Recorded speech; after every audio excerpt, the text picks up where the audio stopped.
کہ صدیق اکبر رضی اللہ تعالیٰ عنہ جو ہیں یہ شب معراج 27ویں رجب نبی پاک معراج کر کے واپس تشریف لائے. جب آقا واپس تشریف لائے تو نبی پاک نے مکے والوں کو جمع کیا اور بتایا کہ میں رات کے تھوڑے حصے میں مسجد اقصیٰ بھی ہو کر آیا, آسمان کی سیر بھی کرایا. تو باقی جو ایمان والے تھے وہ تو بڑے خوش ہوئے. ابو جہل وہ بھی سننے لگا. اب اس کو موقع مل گیا کہ یہ تو ایسی بات ہے کسی کو سمجھ نہیں آئے گی. اب آپ کہیں کیوں سمجھ نہیں آئے گی؟ اب میں آپ کو سمجھاتا ہوں کہ اگر میں کہوں آپ کو میں عشاء کی نماز عبداللہ گوٹ کی اس مسجد میں پڑھوں اور فجر میں آ کے آپ کو بتاؤں کہ رات میں عشاء پڑھ کے جو ہے نا امریکہ گیا تھا اور فجر میں واپس آ گیا ہوں, تو آپ یہی کہیں گے عبدالحبیب بھائی کی لگتا ہے طبیعت ٹھیک نہیں ہے, یا تو یہ خواب میں گئے تھے. ٹھیک ہے, دو میں سے ایک بات ہو سکتی ہے. اتنی دیر میں تو بندہ وہاں سے ہو کر آ نہیں سکتا, کیونکہ نبی پاک رات بھی ان کے ساتھ تھے اور بیت المقدس اور مکہ پاک کا راستہ 1 مہینے کا تھا. اب تو جہاز آ گئے نا, پہلے اونٹوں پر گھوڑوں پر سفر ہوتا تھا. 1 مہینہ جانے کا راستہ, 1 مہینہ واپسی کا راستہ. ابو جہل نے کہا اے محمد صلی اللہ علیہ وسلم, جو آپ ابھی کہہ رہے ہیں میں اور لوگ جمع کر دوں آپ کہہ دیں گے؟ نبی پاک نے فرمایا بالکل بتاؤں گا, بالکل کہہ دوں گا. ابو جہل نے کیا کیا, اور لوگوں کو جمع کیا. کہا دیکھو جس کو تم اللہ کا نبی مانتے ہو, جو اللہ کا نبی ہونے کا دعویٰ کرتا ہے, وہ کیا باتیں کر رہے ہیں. نبی پاک نے فرمایا کہ میں رات تھوڑے حصے میں بیت المقدس ہو کر آ گیا. لوگ ہنسنے لگے, معاذ اللہ مذاق اڑانے لگے. اب ابو جہل کو یاد آیا کہ یہ تو موقع ہے ابو بکر کو اپنے ایمان سے ہلانے کا ہے. سیدنا ابو بکر رضی اللہ عنہ جب سے ایمان لائے تھے نا, مسلمانوں کو تو بڑی تقویت مل گئی تھی, طاقت مل گئی تھی. یہ کفار بڑے پریشان تھے کیونکہ آپ بڑے تاجر تھے, بڑا نام تھا, آپ کا روب تھا. تو یہ پہنچ گئے. ابو جہل پیارے آقا علیہ الصلوۃ والسلام کے سب سے قریبی ساتھی حضرت ابو بکر صدیق کے گھر پہ چلا گیا ابو جہل, اور دروازہ کھٹکھٹایا. سیدنا ابو بکر صدیق باہر آئے. کہا اے ابو بکر, جس نبی سے محبت کرتے ہو تمہارے دوست پتہ ہے کیا کہتے ہیں؟ کہا کیا کہتے ہیں؟ کہا وہ کہتے ہیں کہ رات کے تھوڑے حصے میں بیت المقدس سے ہو کر آ گیا ہوں. تو حضرت ابو بکر صدیق فرماتے ہیں کیا واقعی میرے آقا ایسا کہتے ہیں؟ اچھا, جب ہو سکتا ہے یہ نبی صدیق اکبر نے سوال کیا ہو تو ابو جہل اور اس کے دوستوں نے سمجھاؤ کہ لگتا ہے کچھ کنفیوژن آ رہی ہے. کہا ہاں بالکل ایسا ہی کہتے ہیں. آئے ہائے, صدیق اکبر نے کچھ اور نہ کہا اگر میرے آقا کہتے ہیں تو سچ کہتے ہیں, میرے آقا کہتے ہیں تو سچ کہتے ہیں. کہ یہ تم کیسے مان سکتے ہو؟ کیا شاندار جواب دیا صدیق اکبر نے. آپ فرماتے میں تو اس سے بڑی خبروں کو مانتا ہوں. وہ بتاتے ہیں میرے پاس جبرائیل آتے ہیں, آسمان سے فرشتہ آتا ہے, وہ اللہ کی وحی لے کر آتا ہے, میں تو دیکھتا نہیں, میں وہ بھی مانتا ہوں. ارے وہ فرماتے جنت ہے, دوزخ ہے, قیامت آنے والی ہے, اللہ ایک ہے, وحدہ لا شریک ہے, میں نے رب کو نہیں دیکھا. میرے آقا فرماتے میں نے رب کو مانا. وہ کہتے جبرائیل آتے ہیں, میں نے جبرائیل کو مانا. وہ کہتے قرآن اترتا ہے, میں نے قرآن کو مانا. ارے جب آسمانی باتیں مانتا ہوں تو یہ تو ویسی زمینی بات ہے, میرے آقا نے فرمایا تو حق فرمایا. اچھا, صدیق اکبر رضی اللہ تعالیٰ نے جو کیا نا, وہ پنجابی لوگ بڑی اچھی بات کہتے ہیں. وہ کہتے ہیں اسی منن والے سوچن والے نہیں ہیں. ہاں لبیک کہا نا انہوں نے, آقا نے فرمایا کہ حضور آپ نے کہا تو حق کہا. نبی پاک سے پوچھنے بھی نہیں گئے.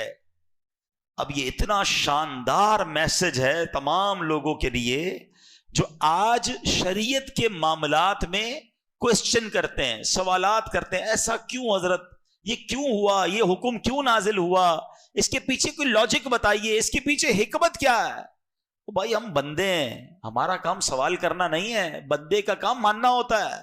ہم نے اللہ کو نہیں دیکھا تو رب کو مان لیا ہے. جبرائیل قرآن لے کر آئے, ہم تو قرآن کو مانتے, اللہ کی کتاب ہے. اب جب حدیث پہنچی نبی پاک نے فرمایا تو خامہ خائی کے سوال کیسے؟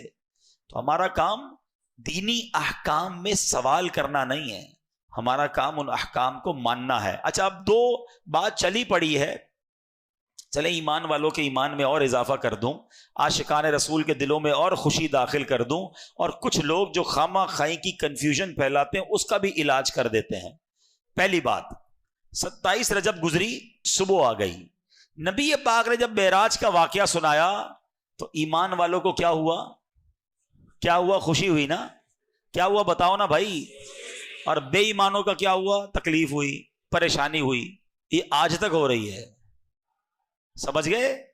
ہاں, آج بھی شب معراج آتی ہے تو کچھ عاشقان رسول جھوم جھوم کر کہتے ہیں شاہ دولہ بنا آج کی رات. ایمان والوں کو آج بھی خوشی ہو رہی ہے, جن کے دلوں میں پرابلم ہے ان کو آج بھی پرابلم ہو رہی ہے.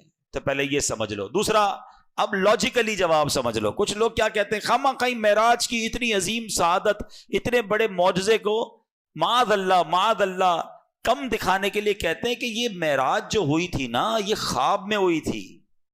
معاذ اللہ. وہ کیا کہتے ہیں, نبی پاک خواب میں تشریف لے گئے تھے.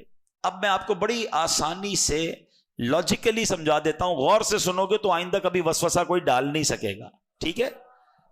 کبھی آپ صبح اٹھیں, اتنے سارے لوگ بیٹھے, ہمارے گھر میں بھی چھوٹے چھوٹے بچے ہوتے ہیں, کوئی بچہ صبح اٹھ کر کہے کہ ابو جان رات میں خواب میں جو ہے نا لاہور بھی گیا, اسلام آباد بھی گیا, اس کے بعد مکے بھی گیا, مدینے بھی گیا. صبح اٹھا تو بستر پر تھا, تو آپ کیا کہیں گے؟ چلو بیٹا مبارک ہو, ماشاءاللہ مکہ مدینہ دیکھا, لیکن خواب میں سارے ہی گھومتے رہتے ہیں. خواب میں کوئی بھی کہیں چلا جائے, کوئی پابندی تو نہیں ہے نا, اور کوئی بڑا کمال بھی نہیں ہے. ایک بڑا لاجیکلی سوال, حکمت والا سوال آپ سے کر رہا ہوں. اگر نبی پاک نے 28 رجب کی صبح یہ کہا تھا کہ میں رات کے اندر خواب میں بیت المقدس دیکھ کر آیا ہوں, تو جھگڑا بنتا؟ بتاؤ نا.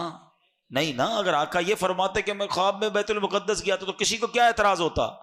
یہ ابو جہل اور اس کی کمپنی کا اعتراض ہی بتا رہا ہے کہ نبی پاک نے دعویٰ یہی کیا تھا کہ میں جسمانی طور پر بیت المقدس گیا تھا. سمجھ آ گئی بات؟ جو ان کا جھگڑا بننا ہے نا, کہتے ہیں نا ہر کام میں اللہ کی حکمت ہوتی ہے. وہ اعتراض جو کر رہے ہیں نا, کتابوں میں لکھا کہ یہ اعتراض کر رہے ہیں, مذاق اڑا رہے ہیں, صدیق اکبر کے گھر جا رہے ہیں, یہ سب چیزیں بتا رہی ہیں کہ میرے آقا نے اس دن جو اعلان کیا تھا نا, وہ اعلان یہی تھا کہ میں جسمانی طور پر بیت المقدس گیا تھا. ایمان والوں نے اس وقت بھی مانا تھا, ایمان والے آج بھی مان رہے ہیں, اور انشاءاللہ قیامت تک مانتے رہیں گے. رہے گا یوں ہی ان کا چرچا, رہے گا یوں ہی ان کا چرچا, رہے گا پڑے خاک ہو جائیں جل جانے والے, پڑے خاک ہو جائیں. تو انشاءاللہ صدیق اکبر کی ادا کو ادا کریں گے, اور ہر معراج کی صبح خوشیاں منائیں گے انشاءاللہ.